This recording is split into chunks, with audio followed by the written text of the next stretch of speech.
Sciatica एक ऐसी स्थिति है जो साइटिक तंत्रिका में जलन या संपीड़न के कारण होती है, जिससे पीठ के निचले हिस्से से पैर तक दर्द होता है। यह दर्द अक्सर एक पैर में होता है और सुन्नता, झुंझुनी या मांसपेशियों की कमजोरी के साथ हो सकता है। साइटिका के सामान्य कारणों में हर्निएटेड डिस्क, स्पाइनल स्टेनोसिस और पिरिफॉर्मिस सिंड्रोम शामिल है। साइटिका के लक्षणों को प्रबंधित करने और राहत देने के लिए व्यायाम एक महत्वपूर्ण भूमिका निभाते हैं। सही व्यायाम करने से दर्द कम हो सकता है, लचीलापन बढ़ सकता है और भविष्य में होने वाली समस्याओं को रोका जा सकता है। आइए साइटिका के प्रबंधन के लिए कुछ महत्वपूर्ण क्या करें और क्या न करें पर एक नजर डालें। क्या करें? नियमित रूप से स्ट्रेचिंग और हल्के व्यायाम करें। क्या करें? अपनी मुद्रा पर ध्यान दें, खासकर जब आप बैठते या खड़े होते हैं। क्या करें? दर्द वाले क्षेत्र पर गर्म या ठंडी सिकाई का प्रयोग करें। क्या करें? अपने कोर की मांसपेशियों को मजबूत करें, क्योंकि यह आपकी रीढ़ को सहारा देने में मदद करता है। क्या करें? पर्याप्त आराम करें और अपने शरीर को ठीक होने का समय दें। क्या न करें? लंबे समय तक एक ही स्थिति में बैठने या खड़े होने से बचें। क्या न करें? भारी सामान उठाएं, खासकर गलत तरीके से। क्या न करें? ऐसे व्यायाम करें जो दर्द को बढ़ाते हैं। क्या न करें? अपनी पीठ को मोड़े या अचानक झटकेदार हरकतें करें। क्या न करें? दर्द को नजरअंदाज करें। यदि यह बना रहता है तो चिकित्सा सहायता लें। अब आइए कुछ प्रमुख साइटिका व्यायामों के लिए चरण दर चरण निर्देशों पर चलते हैं। पहला व्यायाम है पेल्विक टिल्ट। अपनी पीठ के बल लेट जाएं, घुटने मुड़े हुए और पैर फर्श पर सपाट हों। अपनी पीठ के निचले हिस्से को फर्श की ओर दबाएं, अपनी पेट की मांसपेशियों को कसें और अपने पेल्विस को थोड़ा ऊपर उठाएं।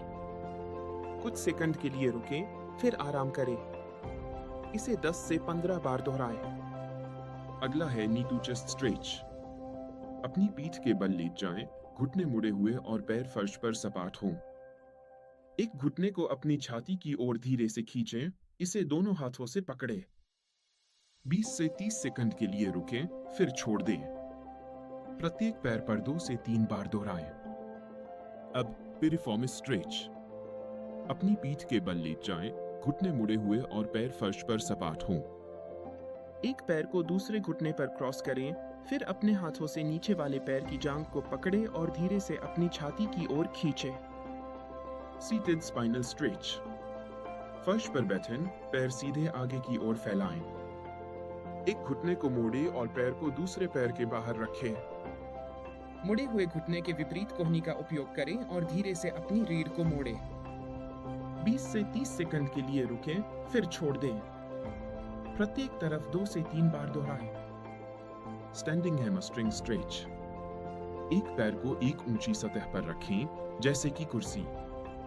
अपनी पीठ सीधी रखते हुए अपने कूल्हों से आगे झुकें जब तक आपको अपने हैमस्ट्रिंग में खिंचाव महसूस न हो। बर्ड डॉग व्यायाम।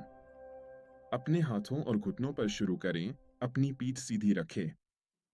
एक हाथ और विपरीत पैर को एक साथ उठाएं, उन्हें अपने शरीर के साथ संरेखित करें। कुछ सेकंड के लिए रुकें, फिर धीरे धीरे शुरुआती स्थिति में लौट आएं। प्रत्येक तरफ 10 से 15 बार दोहराएं। Cobra stretch. अपने पेट के बल लेट जाएं, हाथ अपने कंधों के नीचे रखें। धीरे धीरे अपनी छाती को फर्श से ऊपर उठाएं, अपनी कोहनियों को थोड़ा मोड़कर रखें। कुछ सेकंड के लिए रुकें, फिर धीरे धीरे नीचे आएं। इसे 5 से 10 बार दोहराएं।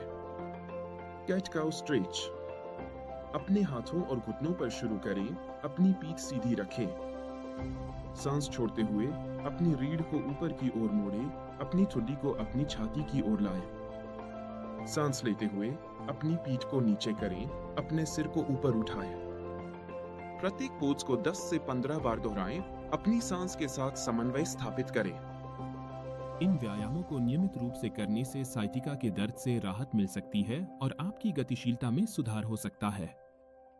याद रखें, किसी भी नए व्यायाम कार्यक्रम को शुरू करने से पहले हमेशा अपने डॉक्टर या भौतिक चिकित्सक से सलाह लें। अपने शरीर को सुनें और यदि आपको कोई दर्द महसूस हो तो रुक जाएं। धैर्य और निरंतरता महत्वपूर्ण है। हमें उम्मीद है कि यह विस्तृत गाइड आपको साइटिका के प्रबंधन में मदद करेगा। देखने के लिए धन्यवाद।